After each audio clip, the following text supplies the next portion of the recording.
여러분 다 아시겠지만 지금 그 방탄소년단이라고 하는 우리나라 그 젊은 남자들 남성들로 구성된 이 그룹이 뭐 세계적으로 지금 난리가 났습니다. 얼마나 놀랄 일들이 많은지 뭐 유엔 총회에서 뭐 연설을 하고 또 그저께는 보니까 미국의 그 시사주간지 타임지 표지를 장식하고 그리고 지금 미국과 유럽을 돌면서 그 투어 공연을 하고 있는데 지난주 월요일 날 제가 뉴스를 보니까 정말 이건 뭐 놀랍다는 말로도 설명이 안 될 정도더라고요. 뉴욕의 또 그 장소 대여는 그냥 미국 가수도 아무나 빌려주는 데가 아니래요. 그러니까 아주 톱 가수들만 그 쓸 수 있는 그 장소에서 4만 명이 모였는데요. 정말 제가 놀랐던 게 그 미국의 젊은 사람들이 그 공연을 앞에서 이제 보려고 일주일 전부터 그 주차장에다 텐트를 치고 그렇게 이게 완전 노숙 생활이에요. 일주일을 그렇게 지내면서 앞쪽으로 가서 이제 그 공연을 봐야 되겠다고 그래서 그 주차장이 거대한 그 텐트 촌이 됐다고 그 화면을 비춰주는데 그 과장이 아닙니다. 야, 이게 우리나라의 그 노래하는 그룹이 어떻게 이런 놀라운 결과를 가져다 줬을까? 그게 너무 놀라워 가지고 제가 그 뉴스를 보고 흥미가 생겨서 검색을 해봤습니다. 이 방탄소년단의 열기가 이게 도대체 어디서 기인하는 것인가 그랬더니 그 꽤 많은 사람들이 또 청소년들이 그 말하기를 자기는 방탄소년단의 노래를 들으며 엄청나게 위로를 받았다는 거예요. 그 뉴스에도 그 미국의 10대 청소년 아이가 인터뷰를 하는데 얼마나 그 방탄소년단에게 고마워하고 그 마음에 그 치료와 또 힐링 그 위로를 얻고 또 치료를 받았다 그런 요지로 인터뷰하는 걸 제가 들었는데요. 또 그런가 하면은 그때 제가 이 방탄소년단하고 검색을 하다가 보니까 지금 미국의 젊은 그 미국 엄마가 방탄소년단에게 감사하다고 보낸 편지가 지금 회자가 되고 있는데요. 그 내용을 다룬 기사가 제목이 이랬습니다. 감사합니다 방탄소년단, 음악이 선물한 위로 자폐증 아들 둔 엄마의 고백. 그 내용을 보니까 이분의 자폐증 아들이 방탄소년단의 그 아이들의 그 그룹의 노래로 말미암아 그 정서적으로 많이 안정이 되고 또 많은 위로를 받고 많은 부분에서 지금 좋아지고 있다는 겁니다. 그게 너무 고마워가지고 그렇게 감사의 편지를 보낸 것이 이제 그 기사로 나는 걸 봤습니다. 이분 말고도 뭐 하여튼 이구동성으로 그래서 그 4만 명이 뉴욕에서 공연을 하는데 세상에 한국말로 미국 사람들이 떼창이라 그러죠. 이런 일들이 막 일어났다는 겁니다. 뭐 어떤 위로가 그 가사에 담겨 있길래 이렇게까지 열광을 하는가 하다가 불쑥 든 생각이 나도 좀 위로 좀 받았으면 좋겠다. 그래서 제가 이제 저도 위로를 받으려고 유튜브에 들어가서 보니까 또 고맙게도 또 이제 그 위로를 받고 싶을 때 들으면 좋은 곡 그럼 또 분류를 해놨더라고요. 그걸 찾아가지고 제가 이제 위로를 좀 받고 싶어서 유튜브에서 저도 들어봤습니다. 한창 듣고 있는데 우리 집사람이 오더니 뭐 하세요? 그래서 나 지금 위로 받으려니까 나 지금 위로를 받고 싶어서 듣는다 그러니까 자리를 비켜주더라고요. 그래서 제가 그냥 이게 또 위로 받고 싶을 때 듣는 곡이라 그래서 들었는데 하나도 위로가 안 되고 오히려 마음에 상처가 커졌습니다. 우선 위로받고 싶은데 가사가 귀에 하나도 안 들어와요. 분명히 한국말로 부르는 것 같은데 뭔 뜻인지 알아야 위로가 되죠. 그리고 위로받으러 갔다가 나도 이제 완전 구세대구나 그러면서 마음이 또 힘들고 우울하고 그래서 부작용이 커가지고 이제 그 이상 저는 방탄소년단 그 노래 안 듣습니다. 옛날에도 안 들었지만 그러면서 깨달은 게 하나 있는데요. 이게 인간의 위로라는 거는 이런 식으로 세대의 간격이 있고 문화의 간격이 있고 또 민족과 국가마다 그 위로가 다 다르고 이런 한계가 있는 거구나 그런 생각을 하니까 사실대로 말씀드려서 10대도 20대도 위로가 필요하고 방탄소년단 같은 그런 사람들의 그룹의 노래를 통해 위로를 받지만요, 진짜 위로가 필요한 건 기성세대예요. 예전에 제가 어디선가 그 글을 보고 이거를 인용하려고 옮겨놨는데 못 찾아가지고 제가 지금 제대로 기억을 하는지 모르겠는데 이런 내용이었습니다. 그 글 쓰신 분의 그 친구 중에 어떤 분이 있느냐, 이분은 막 그 자동차를 너무 좋아하는 거예요. 틈만 나면 자동차에 가 있고 또 틈만 나면 차 몰고 어디를 가고 그런 분이래요. 예전에 제가 알던 원로 목사님, 지금 은퇴하셨는데 그 목사님이 설교 시간에 그런 얘기 하더라고요. 이분도 이제 예배가 다 끝나고 나면 마음이 허해지고 하면 이분은 이제 그걸 뭐라 그러죠? 이렇게 막 그 과속으로 이렇게 달리면서 스트레스를 푸는 이제 그런 일을 종종 한다고, 그런 고백을 이제 하는 글을 제가 들었는데요. 그 친구분이 그런가 봐요. 계속 이분은 이제 차 몰고 다니고 이런 걸 좋아해서 하루는 물었대요. 그 자네는 어떻게 그렇게 그 차 운전하고 차 몰고 다니는 이렇게 좋아하느냐 그랬더니 그 친구의 대답이 정말 저를 슬프게 했습니다. 뭐라고 대답했는지 아십니까? 자기 생애에서 왼쪽으로 가고 싶을 때 왼쪽으로 가고 오른쪽으로 가고 싶을 때 오른쪽으로 가고, 자기 생애에서 내가 조정하는 대로 움직여지는 거는 자동차밖에 없어. 내가 조정하는 대로 움직여지는 건 자동차밖에 없어서 그래서 자동차를 그렇게 좋아한다고. 이게 참 슬픈 이야기 아닙니까? 그러고 보면은 세대를 불문하고 우리 모두는 지금 위로가 필요한 그런 시대를 우리가 살아가고 있는 것 같습니다. 오늘 새생민 축제라고 교회 다니지 않으시는 이웃들을 여기 초청하고 또 마당에 여러 가지 애를 써서 준비를 하고 하는 그런 마음의 소원은 여기에 다 녹아 있습니다. 오늘 여러분 초청한 우리들의 마음은 딱 하나예요. 위로받기를 원하는, 위로를 받아야만 하는 이 시대를 살아가고 있는 여러분들이 사람에게 위로를 받으려다가 더 허무해지고 더 공허해지고 또 이런 아픔을 겪는 것이 이 땅이기 때문에 제대로 위로받기를 원하신다면 위로자 되시는 하나님이 계시다는 것, 그 우리를 위로해 주시는 그 하나님을 오늘 좀 소개해 드리려고 그렇게 여러분을 초청했습니다. 이런 마음을 갖고 있다 보니까 지난주 여러 성경 말씀들이 머릿속에 떠올랐는데요. 예를 들면 이런 말씀입니다. 요한계시록 7장 17절, 이는 보좌 가운데 계신 어린 양이 그들의 목자가 되사 생명수 샘으로 인도하시고, 그 다음 보십시오. 하나님께서 그들의 눈에서 모든 눈물을 씻어주실 것임이라. 마음에 소원이 생겼습니다. 하나님, 오늘 여기 초청되어 오시는 많은 분들이 이게 논리가 아니고 이게 이론이 아니고 하나님을 막 논리로 다가가서 절대로 만날 수 없었는데 오늘 여기 와서 이유를 불문하고 하나님이 진짜 내 눈물을 닦아주시는 분이구나, 뭔지는 모르는데 이 위로가 되네. 내 안에 일하시는 성령님께서 오늘 초청받아 오신 모든 분들과 또 우리 성도님들에게 위로자 되시는 하나님을 경험하게 도와주시는 은혜가 있기를 바랍니다. 제가 오늘 본문을 선택한 것도 같은 맥락인데요. 오늘 본문이 말씀 이렇게 시작합니다. 1절, 너희의 하나님이 이르시되 너희는 위로하라, 내 백성을 위로하라. 그 핸델의 메시아 아시죠? 음악을 좋아하시는 분 다 아실 텐데요. 핸델의 메시아가 이제 그 메시아 대신 예수 그리스도의 그 일대기를 놀라운 그런 음악으로 만들어 놓은 거 아닙니까? 그 오라토리오에 이제 핸델의 메시아 제일 처음에 이제 기악, 반주, 바이올린 이런 걸로 좀 연주가 나오고, 그 다음에 이제 사람의 목소리로 가장 먼저 나오는 멘트가, 가사가 바로 오늘 보면 1절이에요. 너희는 위로하라, 내 백성을 위로하라. 뭘 의미할까요? 지금 메시아 되시는 예수 그리스도에 대하여 소개할 것도 많고 노래할 것도 많고 의미를 부여할 것도 많은데 그 모든 의미 부여의 첫 관문이 위로자 되시는 주님이라는 거예요. 내 백성을 위로하라, 너희는 내 백성을 위로하라. 그렇게 그 핸델의 메시아가 시작이 된다는 것입니다.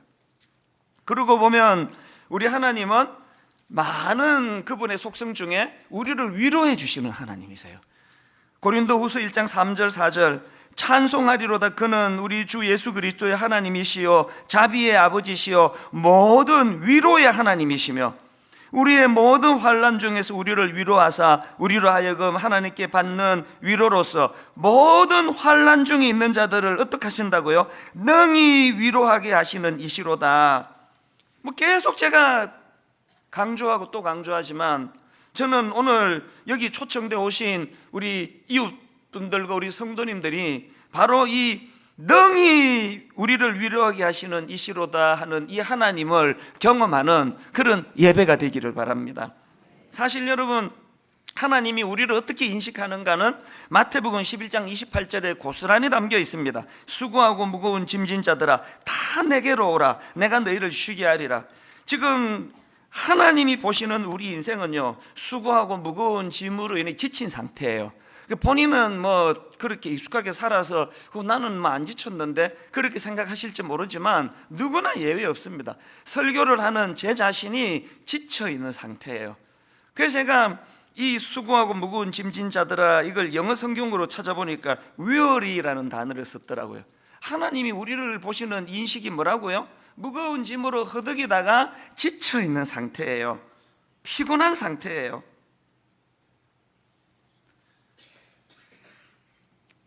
이런 자들을 주님이 초청하시는 거예요. 다 내게로 오라. 왜 초청하신다고요? 쉬게 해주시려고. 내가 너희를 쉬게 하리라. 근데 여러분, 여기서 한 가지 기억하셔야 될 게 있는데요, 하나님은 이렇게 우리의 위로자가 되시는데요, 뭐가 중요하냐? 하나님이 우리에게 위로자가 되시는데 그때 주시는 하나님의 위로는 우리가 좋아하는 가수 노래 듣고 약간 가슴이 설레고 조금 그냥 울컥하고 그런 차원의 위로가 아니에요. 하나님의 위로는 이런 노래 한 곡 듣고 마음 푸는 차원의 일시적인 위로가 아니고요. 어떤 위로자 되시느냐? 자, 시편 23편 1절을 한번 보시겠습니까?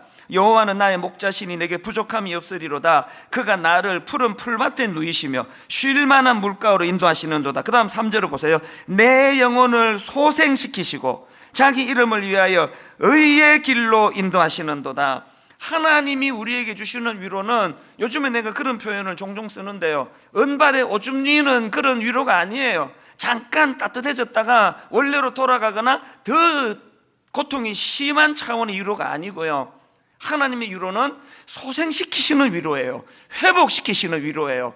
하나님이 우리에게 주시는 위로는 엉뚱한 길로 가서 헤매이는 우리가 그 제대로 된 바른 길을 찾도록 도와주시는 차원의 위로예요.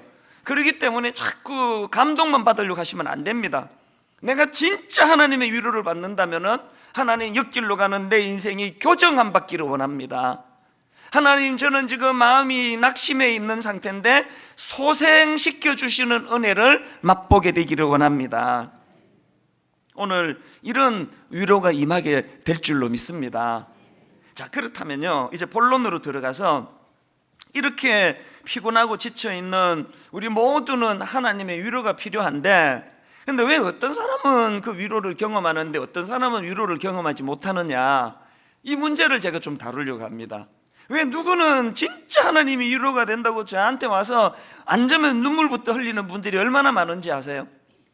그리고 또 여러 번 제가 겪는데요, 이제 목사님 지금 너무너무 마음이 아픈 일이 있어서 꼭 내가 기도 한번 목사님 받고 싶습니다. 그런데 제가 그 주간에 좀 그 스케줄이 꽉 차가지고 한 2주 뒤로 약속을 잡아 놓는단 말이에요. 그리고는 2주 뒤 이제 주일 예배 마치고 오세요. 그러면 그분이 오셔가지고 이런 이야기를 내가 한두 분에게 드린 게 아니에요. 목사님 기도 안 해주셔도 됩니다. 예배 시간에 다 응답 받았습니다. 예배 시간에 하나님이 다 위로해 주시고 눈물 다 씻어 주셨기 때문에 목사님 수고 안 하셔도 되겠습니다. 이게 어떻게 가능하다고요? 왜 누구는 이런 직접적인 하나님의 위로를 받으시는데 왜 누구는 그게 뭔지를 전혀 모를까요? 우리가 하나님의 위로를 받기 위해서는 두 가지 전제가 필요하다는 걸 모르시기 때문이에요. 진짜 하나님의 위로를 원하십니까?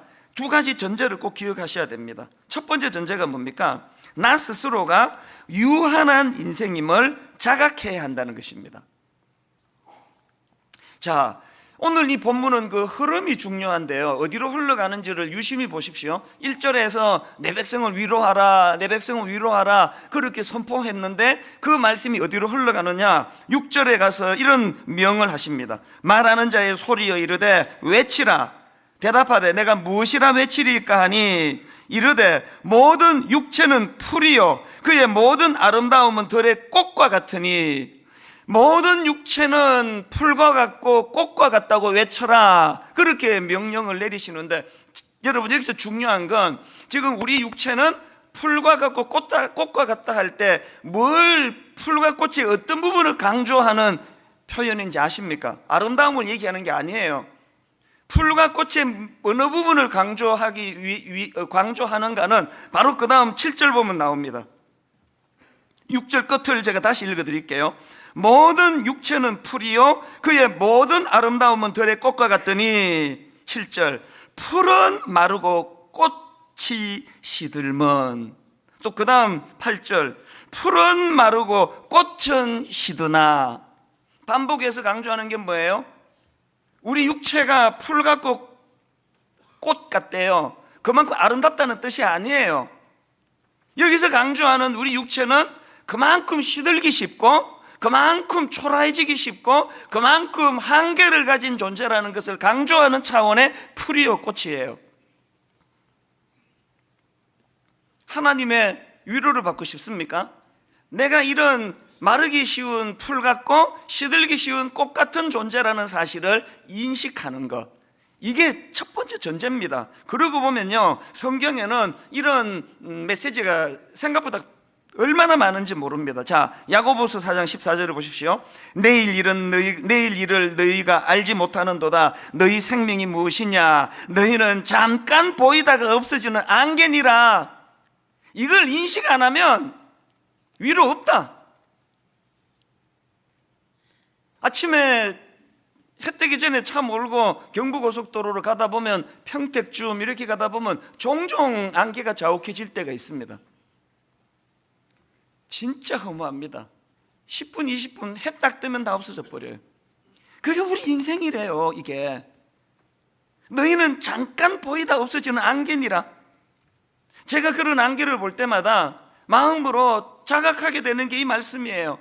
뭐 교회 좀 커졌다고, 뭐 사람 좀 많이 모인다고, 그건 제 안에 뭐 얼마나 이 죄성으로 인한 유치한 교만이 꿈틀거리겠습니까? 이렇게 뭐 좀 우쭐해지면은 이건 뭐 그냥 뭐 조금 뭐 화려한 안개나 조금 부실한 안개나 다 같이 없어질 건데.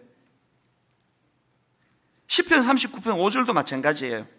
주께서 나의 날을 한 뼘 길이만큼 되게 하사 나의 일생이 주 앞에 없는 것 같사오니, 사람은 그가 든든히 서 있을 때에도 진실로 모두가 허사뿐이니이다.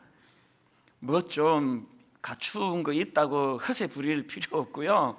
한 뼘 주제에 뭐 그거 뭐 또 뭐 좀 사업이 잘 안 되고 이래 가지고 또 너무 기죽을 필요도 없고, 뭐 다 거기서 거기 한 뼘만이에요. 한 뼘만.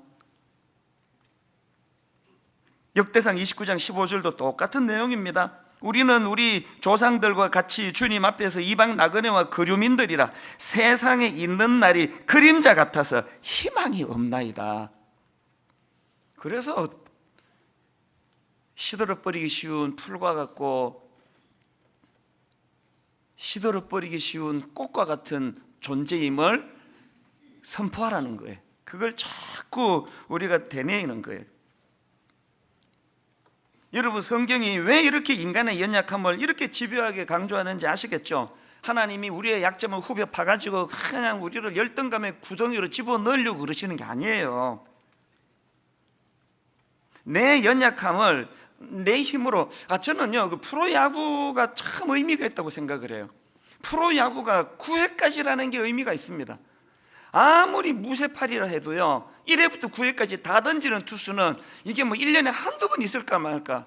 그 야구에서 이기기 위해서는 한 6회 정도 되면은 먼저 던진 사람은 승리 투수가 되는 자격을 갖췄지만 자기가 완성을 못합니다.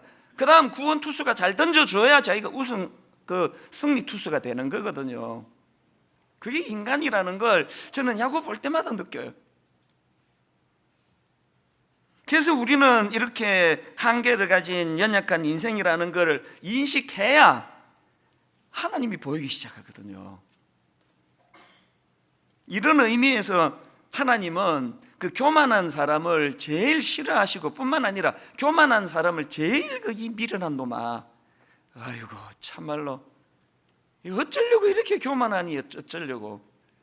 여러분, 하나님이 제일 미련한 사람으로 인정하는 사람이 교만한 사람이에요. 왜 교만이 그토록 어리석은지 아십니까? 교만한 사람은 시편 103편 13절을 누리지를 못하는 사람이거든. 자, 화면으로 내용을 한번 보십시오. 부모가 자식을 가엾게 여기듯이 주님께서는 주님을 두려워하는 사람을 가엾게 여기신다. 주님께서는 우리가 어떻게 창조되었음을 알고 계시기 때문이며 우리가 한갓 티끌임을 알고 계시기 때문이다. 이 논리를 한번 보세요. 왜 하나님이 우리를 아비가 자식을 불쌍히 여긴같이 불쌍히 여기느냐? 왜 그렇게 하시느냐? 하나님이 뭘 아신다고요?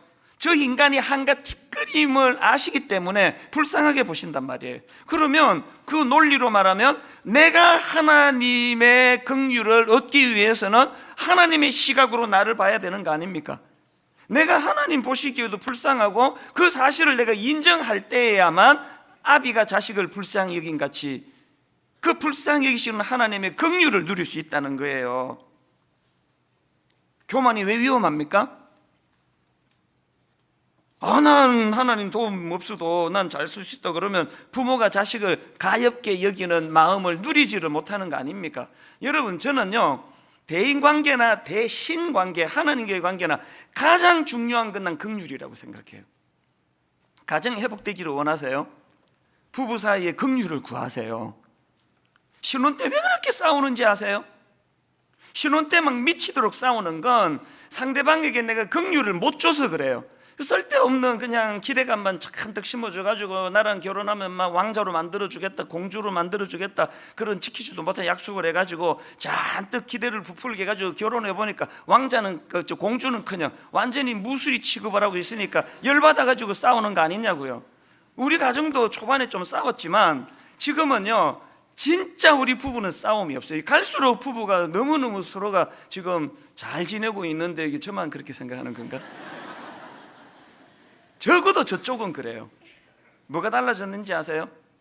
이제 우리 집사람이 그렇게 날씬하고 호리호리하고 그렇게 예뻤던 집사람이 막 머리는 막 그냥 허해져 가지고, 그리고 또 뭐 이런 뭐 또 은밀한 또 신체는 다 오픈을 못해도 중년에 참 피할 수 없는 그 복부 비만 뭐 이런 거, 저는 하나님이 증인인데 제 아내의 그 신혼 때 날씬했다가 지금 뭐 저 허리가 좀 뭐 두꺼워지고 이런 거요, 하나도 보기가 싫지 않아요. 하나님이 증인이에요. 진짜 제가 그게 마음이 쓰이지 않아요. 하나만 마음이 쓰입니다. 저 건강이 안 좋은데. 부부가요 상대방이 완벽해서 가정이 평화로워지기를 바라는 것보다 더 지름길은 상대방이 불쌍해지는 거예요. 하나님의 영으로 그에 대하여 긍휼해지면 그 약점이 안쓰러운 걸 참 저 어떻게 해야 되나? 여러분, 가정 회복을 위하여 내가 내 아내에 대해서, 남편에 대해, 내 아버지에 대하여, 내 자녀들에 대하여 긍휼로 그들을 보듬고 싶으시면 긍휼함의 원조 되시는 하나님의 긍휼이 공급이 돼야 그 긍휼로 내 아내와 남편과 이웃에게 긍휼의 성품을 보여주게 되는 줄로 믿습니다. 그래서 반복합니다. 인생에게 가장 나쁜 거는 교만한 거예요. 교만한 거. 교만은 하나님의 긍휼을 스스로 차단시키는 짓이에요. 그래서 저는요, 지금 생각하면 그게 좀 유치하기는 해요. 유치하긴 한데, 처음에 이제 교회를 개척할 때 막내가 3살인가 그랬고요. 저는 이제 애가 늦어가지고 또 큰애가 초등학교 1학년이었습니다. 근데 이제 한 2, 3년 지나니까 막 교회가 막 이해가 안 될 정도로 막 불같이 일어나더라고요. 막 사람들이 막 엄청 등록을 많이 하고 교회를 찾아주고 그렇게 하니까요, 제가 이제 그때 지금 생각하면 정말 유치해요. 새 아이들을 앉혀놓고 내 종종 연설을 했습니다. 있잖아, 지금 분당 우리 교회 막 사람들이 많이 모여오는데 이게 아빠가 막 설교도 잘하고 목회도 잘하고 그래서 그런 게 아니고 하나님이 전적으로 이유 없이 주시는 은혜야, 은혜. 그 여러분 그 4살 5살 먹은 애한테 이런 얘기하는 거 웃기는 거 아니에요? 사실은요, 얘들 들으라고 한 얘기가 아니고요, 벽보가기가 좀 뭐 해가지고 그냥 앉혀놓고 이야기를 함으로 날 자각시키는 거예요. 내 귀에도 들리니까. 네가 여기서 네가 똑똑하고 네가 잘나고 네가 설교 잘하고 그래서 교회가 이런 결과가 있다고 생각하면 그 시로 하나님의 긍휼이 끊어지고, 저 같은 아무것도 없는 사람에게 하나님의 긍휼이 끊어지면 그 수치당하고 쫓겨나는 것밖에 더 있겠습니까? 그래서 우리 애들에게 여러 번 했던 기억이 나요. 그때는 지금처럼 강아지를 안 키우고 있어가지고, 요즘 같으면은 너무 쉬워요. 애들 보고 모이라 그러면 막 뭐 짜증내고 뭐 숙제해야 되는데 그러는데, 강아지는 이리 와. 그리고 개 앉혀놓고 너 개들의 세계에서는 모르겠지만 분당 우리 교회가 이런 상황인데, 그거는 내가 잘나고 똑똑해서 그런 게 아니고 하나님이 은혜를 주셔서 그런 거야. 알아들었으면 손을 또 쫙 주는 거 아닙니까? 상대방에게 전하기 위한 게 아니에요. 계속 그 사실을 독백하고 되뇌임으로 제가 여전히 누가 뭐라고 저를 어마어마한 큰 교회 목사라고 하든 안 하든 관계없이 여전히 저는 잠깐 있다 없어지는 안개예요. 여전히 저는 시들어버리기 쉬운 풀이고 지기 쉬운 꽃과 같은 존재라는 것을 인식할 때, 우리 하나님이 여전히 아버지가 자식을 불쌍히 여긴 것 같이 저를 불쌍히 여기신다면 수치의 자리에 빠지는 일은 내 능력으로서가 아니라 주님의 긍휼하심으로 막아주실 줄로 믿습니다. 그래서 저는 히브리서 4장 16절 말씀을 참 좋아합니다. 그러므로 우리는 긍휼하심을 받고 때를 따라 돕는 은혜를 얻기 위하여 은혜의 보좌 앞에 담대히 나아갈 것이니라. 이게 하나님의 위로를 경험하기 위한 첫 번째 조건이고요, 두 번째 전제 조건이 필요합니다. 내 자신이 그렇게 연약한 자라는 걸 인식하는 것도 중요하지만 그것보다 더 중요한 거, 바로 그 자각을 하나님과의 관계 맺음으로 연결해야 한다는 사실이에요. 본문은 흐름이 중요하다고 말씀드렸죠. 1절에서 너희는 위로하라, 내 백성을 위로하라 이렇게 시작한 말씀이 6절에서 너희 모든 육체는 풀이요 그의 모든 아름다움은 들의 꽃과 같다, 너희들의 한계를 기억해라로 연결이 되고, 그 말씀이 또 어디로 연결되는지 아십니까? 바로 그 말씀이 9절을 한번 보시겠습니까? 9절 세 번역입니다.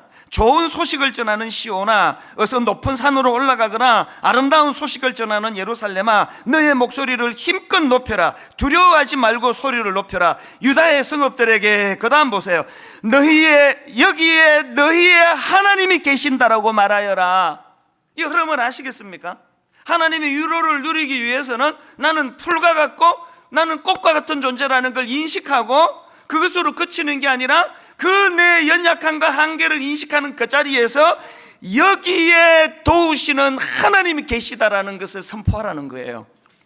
내가 이 구절을 보면서 깨달은 진리가 하나 있는데요, 여러분이 이제 그냥 막 젊을 때 자기를 너무 몰라가지고 아무것도 아니면서 막 대단한 것처럼 허세를 부리고 교만하고 그랬다가 나이가 들면서 이제 자기를 안단 말이에요.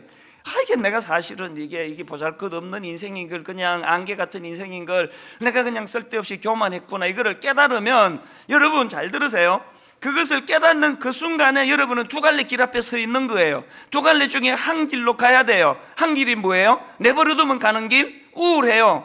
내가 초라해요. 한심해요. 왜 나이가 들수록 그렇게 불면증이 많습니까? 자기를 자각했기 때문이거든요. 그래서 난 뭔 줄 알았는데, 내 잘난 맛으로 살았는데 어느 날 이 허상이 다 벗겨지고 나니까 너무 초라한 거예요. 우울한 거예요. 여러분, 그 10대 애들보다는 50대 60대가 우울증이 더 많은 이유가 그런 거 아닙니까? 내 자신의 연약함을 발견할 때 내버려두면 가는, 저절로 가는 자동 길이 하나 열려 있는가 하면은 오늘 하나님 말씀 통해 알 수 있는 길이 뭐예요? 지금이야말로 하나님이 여기 계시다는 것을 발견하게 되는 좋은 기회가 온 거예요. 이 두 갈래 중에 어느 길로 가고 계세요? 여러분이 아시는 그 파스칼, 천재 수학자라고도 알려져 있지만 그 팡세라는 그 책을 통해 주옥 같은 명언을 남긴 분 아닙니까? 인간은 생각하는 갈대다. 초등학생도 알 정도예요. 그런데 여러분 그 팡세에 보면 여러 명언 중에 이런 명언이 있습니다. 사람이 하나님을 알면서도 자신의 비참함을 모르면 교만해진다. 그 다음 들어보세요. 그러나 자신을 알면서도 하나님을 모르면 절망하게 된다. 그러나 자신을 알면서도 하나님을 모르면 절망하게 된다. 제가 이걸 보면서 목사인 제가 절망하면 이건 범죄예요. 여기 중직자인 여러분이 절망하면 그건 범죄예요. 왜? 뭘 전제하는 거예요? 하나님을 모르고 있다는 것을 드러내는 그 아닙니까? 새가 내 머리 위에 날아다니는 건 저도 어떻게 못합니다. 정직하게 고백하면 절망이 그냥 호흡처럼 다가와요. 없는 거 아닙니다. 두려움이 물 밀듯 밀려와요. 교회가 커지면 커질수록 두려움도 같이 커집니다. 막을 수가 없습니다. 그러나 적어도 여러분, 새가 내 머리 위를 날아다니는 건 내가 어떻게 못하는데요, 그 새가 내 머리 위에 둥지를 트고 앉는 건 내가 용납하지 않습니다. 저녁에 두렵고 저녁에 울음이 기숙해도 아침에 주시는 새로운 은혜로 날마다 회복이 되고 치유가 되고 두려움이 사라지는 아침을 맞이하는 이찬수 목사인 거 믿어주시기를 바랍니다. 왜 어제 두려웠던 게 아침 없으실까요? 나오잖아요. 자신을 알면서도 하나님을 모르면 절망하게 되는데 나 자신을 알고 도우시는 하나님을 알면 절망이 없다는 소리 아닙니까? 이런 의미에서 저는 1절에서 내 백성을 위로하라, 내 백성을 위로하라 이렇게 시작한 오늘 말씀이 마지막 결론은 어떻게 맺는지 아십니까? 마지막 11절을 보십시오. 그는 목자같이 양떼를 먹이시며 어린 양을 그 팔로 모아 품에 안으시며 젖먹이는 암컷들을 온순히 인도하시리로다.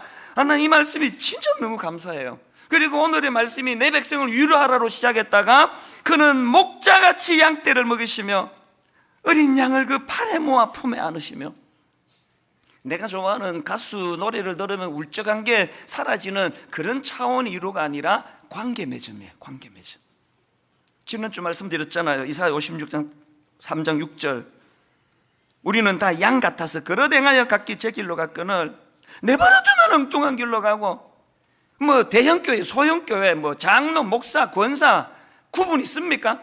보고 있잖아요.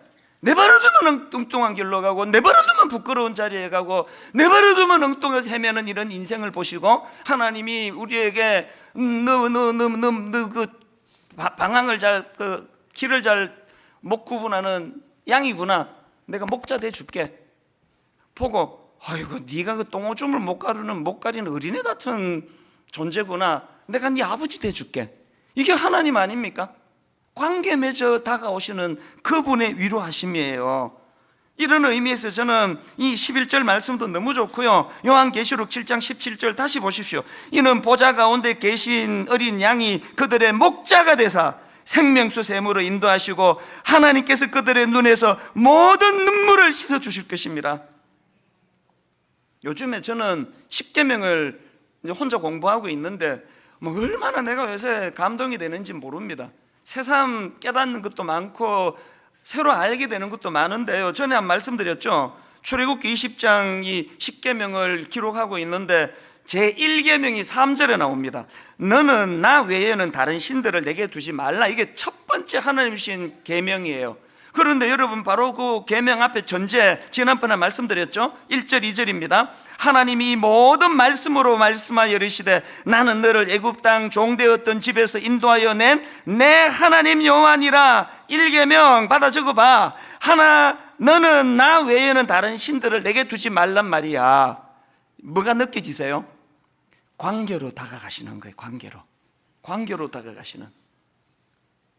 제가 이번에 그 1계명을 공부하다가 너무나 마음에 감동이 되는 게 뭐냐면은 하나님이 너 나 말고 다른 신 두지 마라, 이것의 의미가 너무 내게는 감동인 거예요. 이게 왜 감동일까요? 저 강아지를 키우는데요, 우리 강아지한테는 그런 거 요구 안 합니다. 난 우리 강아지에게 그렇게까지 의미를 부여하는 사람이 아니에요. 그 강아지 키우는 분은 다 알지만 강아지들은 그 집안에서 지가 서열을 정해요. 제일 좋아하는 사람 1번, 두 번째 좋아하는 사람 2번, 세 번째 좋아하는 사람 3번. 우리 막내가 불행하게도 5식구 중에 5번이에요. 그래서 얘는 학교 갔다가 들어오면 강아지가 빡 갔다가 우리 막내면은 싹 돌아가고 가버려요. 우습게 보는 거지. 근데 이 강아지가 저를 우리 집안에 5 중에 서열 3위로 먹였어요. 전에는 2위였는데 둘째 딸이 좀 잘해주고 그러니까 이제 서열을 바꿨습니다. 그래가지고요, 제 집사람하고 제 아내하고 우리 둘째 딸이 있으면은요, 이 강아지가 날 사람 취급을 안 해요. 불러도 고개도 안 돌린다니까요. 그러다가 이제 집사람 밖에 나가고 둘째 딸 나가고 저만 남으면 이제 비로소 내가 1인자예요. 그 와가지고 그냥 꼬리를 흔들고 막 핥고 그러면 내가 속으로, 그래서 네가 개야 임마, 개 같은 놈, 그러면서 마음에 굉장히 제가 얼마나 그런 거 아닙니까? 저 욕한 거 아니죠? 그러나 그거를 내가 교정시켜 주려고요, 뭐 1계명을 주는데 이 집에서 나 외에 다른 신은 두지 마라, 그런 얘기 안 해요. 집가쉽게 뭐 집사람을 더 좋아하든 둘째 딸을 더 좋아하든 무슨 상관이에요, 나랑. 그게 하나님이 우리 보고요, 나 외에는 다른 신을 두지 말라고 한 게 눈물나게 고마운 거예요. 우리를 관계 맺어주시되 그 정도로 의미를 부여하신다는 거예요. 심지어 출애굽기 34장 14절에 너는 다른 신에게 절하지 말라. 그 다음 보세요. 여호와는 질투라 이름하는 질투의 하나님이니라. 이게 눈물나는 은혜예요. 우리와 관계 맺기를 원하시는 분. 결론을 이렇게 맺습니다. 제가 이번 여름에 그 장혜리라는 그 가수에 대해서 알게 됐는데요, 이분은 80년대 말에 뭐 여성으로 최고 인기를 구가하던 그런 가수였는데 굉장히 뭐 나오는 곡마다 히트를 다치고 그러다가 갑자기 이렇게 뚝 사라진, 무대에서 사라진 그런 케이스라 그러더라고요. 이분이 내게 남은 사랑을 드릴게요, 그래서 여름에 제가 많이 들었습니다. 내게 남은 사랑을 드릴게요, 이런 주옥 같은 히트곡을 만든 분인데요, 제가 이번에 간정을 우연히 듣고 관심을 갖기 시작한 거예요. 세상에, 지난주 느부갓네살 그렇게 왕이고 모든 권력을 다 가졌지만 꿈 하나 때문에 번뇌하듯이요, 그렇게 인기를 누리던 이 여가수가 우울증이 온 거예요. 남편도 있고. 이 우울증이 점점 심해지니까 이제 자꾸 자살 충동, 죽고 싶은 거예요. 이게 심해져 가지고 어느 날 이제 결단을 하기로 했대요. 간정의 요지가 그렇습니다. 높은 고층 아파트에 살았는데요, 혼자 있는 집에 창문 열고 이제 발 하나 디디면 끝 아닙니까? 자기는 이제 우울증으로 통제가 안 되는 그런 상태로 뛰어내리려고 할 때 이분 표현으로 하나님이 개입을 하시더래요. 하나님이 그것을 막아주시고 간섭해 주셨대. 그래서 못 죽었대요. 이분의 말이 이게 거짓이 아닌 게요, 삶이 증명을 해요. 그러고 나서 지금 이분이 뭐 하는지 아세요? 교도소를 찾아가고 양로원을 찾아가서 복음성가 가수가 됐다. 세상에, 그렇게 그냥 수천 명 앞에서 노래 한 곡 부르면 어마어마한 돈을 받고 하던 이분이 그 양로원에 그 할아버지 할머니 몇 분이 계시겠냐고요. 그런 곳에서 노래를 부르는데요, 간정을 하시는데 얼굴이요, 거짓말 아닙니다. 평화 평화로다 하늘 위에서 내려오네. 인간적인 박수를 받을 때는 볼 수 없었던 그 얼굴에 말로도 할 수 없는 평안이 이분에게 꽉 차 있어가지고 제가 꼭 한번 만나봤으면 좋겠어요. 그날 베란다에서 뛰어내리려고 할 때 뭔 일이 일어난 거예요? 하나님이 목자가 되어주신 거거든요. 하나님이 너와 관계 맺고 싶다, 내가 너의 목자가 되기를 원한다. 오늘 예배 가운데 그 장혜리라는 여가수분이 경험했던 그 하나님을 여러분도 경험하게 되시기를 바랍니다. 오늘의 결론을 저는 이 찬양으로 맺기를 원하는데요, 몇 주 전에 우리가 이 찬양을 불렀는데 오늘 초청되어 오시는 분들, 주님의 십자가를 통해서 하나님이 우리와 관계 맺어주심의 은혜가 어떤 의미인가를 이 찬양 가사를 조용히 보시면서 한번 들어보시면 좋겠습니다. 저희가 불러드리기를 원합니다. 우리 같이 찬양하기 원합니다. 아무것도 두려워 말라. 아무것도 두려워 말라. 주 나의 하나님이 지켜주시네. 나의 하나님이 지켜주시네. 놀라지 마라. 놀라지 마라. 겁내지 마라. 겁내지 마라. 주님 나를 지켜주시네. 주님 나를 지켜주시네. 다시 한번 들어보세요. 아무것도 두려워 말라. 아무것도 두려워 말라. 주 나의 하나님이 지켜주시네. 하나님이 지켜주시네. 놀라지 마라. 놀라지 마라. 겁내지 마라. 겁내지 마라. 주님 나를 지켜주시네. 주님 나를 지켜주시네. 여러분 위로가 필요하십니까? 내 마음이 힘에 겨워 지칠지라도 힘에 겨워 지칠지라도 주님 나를 지켜주시네. 주님 나를 지켜주시네. 세상의 험한 풍파 몰아칠 때도 세상의 험한 풍파 몰아칠 때도 주님 나를 지켜주시네. 지켜주시네. 여러분 위로가 필요하세요? 주님은 나의 산성, 주님은 나의 요새. 여러분 위로가 필요하세요? 주님은 나의 소망, 나의 힘이 되신 여호와. 내 마음이 힘에 겨워 지칠지라도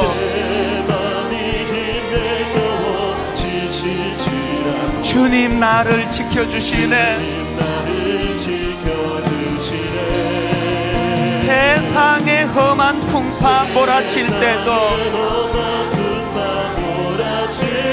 주님 나를 지켜주시네. 세상에서 위로받지 못한 분들이라면 선포하십시오. 주님은 나의 산성,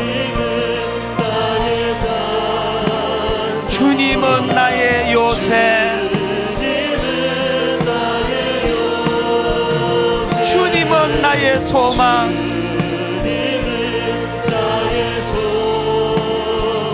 나의 힘이 되신 여호와. 우리 다시 한번 이 찬양 부를 텐데 한번 말씀을 정리해 보세요. 우리 하나님은 위로의 하나님이세요. 내 백성을 위로해라, 위로해라. 그 하나님의 위로를 내가 못 경험했다고 그 거짓말이다 그렇게 하시면 안 됩니다. 왜? 받고 사시는 분이 많으세요. 저도 그 중에 한 사람이에요. 그런데 그 하나님의 위로를 원한다면 조건이 있다. 너는 안개 같은 존재, 너는 풀과 같은 존재, 시들기 쉬운 꽃과 같은 존재. 이 사실을 네가 자각해야 된다. 그리고 그것을 자각해서 우울한 쪽으로 빠지지 말고, 그렇기 때문에 하나님이 여기 계시는구나, 이거를 보는 눈이 떠여져야 된다. 오늘 이 두 조건을 머리로 그리면서 성령님이 찬양 가운데 친히 임재하셔서 위로자가 되어 주시기를 원합니다. 가사를 생각하시면서 다시 한번 이렇게 찬양합니다. 아무것도 두려워 말라.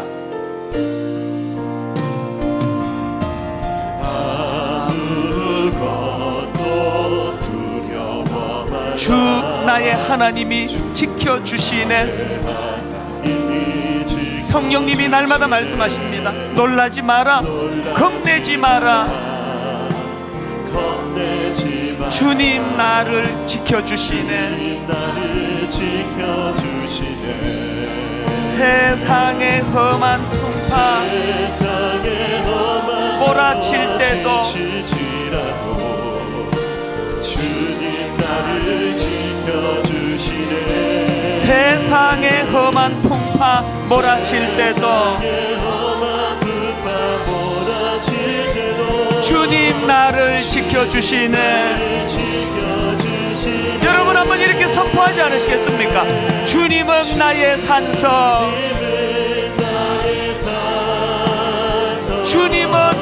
나의 요새, 주님은 나의 소망, 나의 힘이 되신 여호와, 여호와는 나의 빛이요,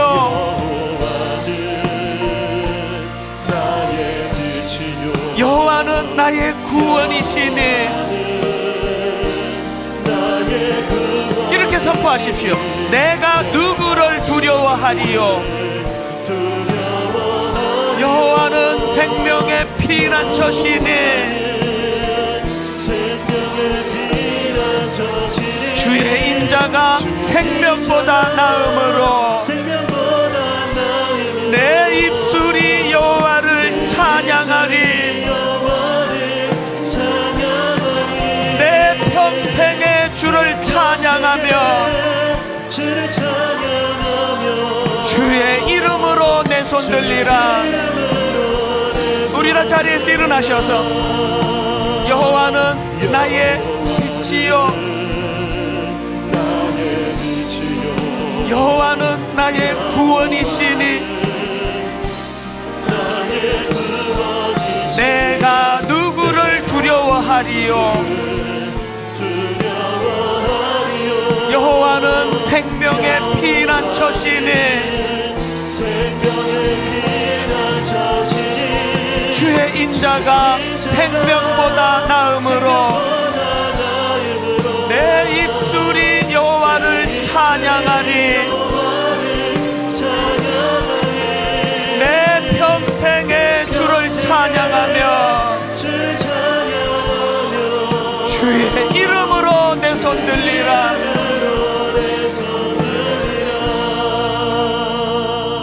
두 가지로 기도하기 원합니다. 하나님, 논리, 이론 그렇게 하는 신앙생활 아니에요. 이건 사건이에요. 인격과 인격의 만남입니다. 하나님, 그동안 안개 같은 나 자신인 걸 내가 모르고 뭐 좀 잘 되는 어떤 하나 붙잡고는 거품 속에 빠져서 엄청나게 대단한 존재처럼 인식했던 이 거품이 다 꺼져지고 뭐라 그래도 우리 인생은 시들어가는 풀과 같은 존재고 꺾여가는 꽃과 같은 존재라는 걸 먼저 인식하는 것. 그리고 하나님, 이런 우리를 아비가 자식을 불쌍히 여긴 같이 십자가를 통하여 구원해 주시는 그 안의 은혜, 긍휼함, 이 은혜가 내게 임하기를 원합니다. 또 한 가지, 두 번째 기도가 있다면, 오늘 여기 초청되어 온 귀한 아버지 주님의 초청받아 오신 분들, 그 귀한 영혼, 오늘 성령님 그 마음을 열어주셔서 지금까지 보지 못했던 새로운 길이 보여지는 사건을 경험케 하여 주시옵소서. 우리 통성으로 같이 기도하시겠습니다. 하나님 아버지, 오늘 종의 입술을 통하여 살아있는 주님을 선포케 하시고 생명의 말씀을 대언케 하시니 감사드립니다. 아무리 끝이 화려하다 할지라도 모든 사람이 성공한 사람이라고 그렇게 띄워준다 할지라도 우리는 우리 자신을 압니다. 여전히 우리는 하나님 풀과 같은 존재고 시들기 쉬운 꽃과 같은 존재고 잠깐 있다 없어지는 안개와 같은 존재라는 사실을 인식하며 살아가기 원합니다. 그 사실을 인식할 때 하나님, 하나님이 여기 계시는구나, 그 자각을 아버지 허락하여 주시기를 원합니다. 하나님, 오늘 초청되어 온 귀한 이웃 손님들에게 하나님 은혜로 인도하여 주시옵소서. 하나님 아버지, 어린 10대 청소년부터 70대 80대 어른들에 이르기까지 우리 모두는 다 위로가 필요합니다. 내가 원하는 대로 그렇게 움직여지는 건 자동차밖에 없어서, 그래서 나는 운전하면서 위로를 받는다고 하는 그 참 가슴 아픈 이야기를 들으며, 사실은 우리도 마찬가지입니다. 뜻대로 되지 않는 것이 인생이기에 위로가 필요한데, 그저 잠깐 가슴을 뜨겁게 하는 노래 한마디로 받는 그런 위로 차원이 아니라 소생시켜 주시는 위로, 선한 길로 나아가도록 방향을 잡아주시는 위로, 십자가를 통하여 나는 선한 목자라 양들을 위하여 십자가를 통하여 그 목숨을 내어주기를 원하노라 하시는 그 주님을, 그 주님의 위로를 경험하는 그런 귀하고 복된 저희들 되게 하여 주시옵소서. 오늘 초청받아 오신 모든 분들에게 그 어마어마한 그 하나님의 사랑을 다 알 수 없고 다 느낄 수 없다 할지라도 아버지 그 가슴에서 그것이 스며들도록 성령님 일하여 주시옵소서.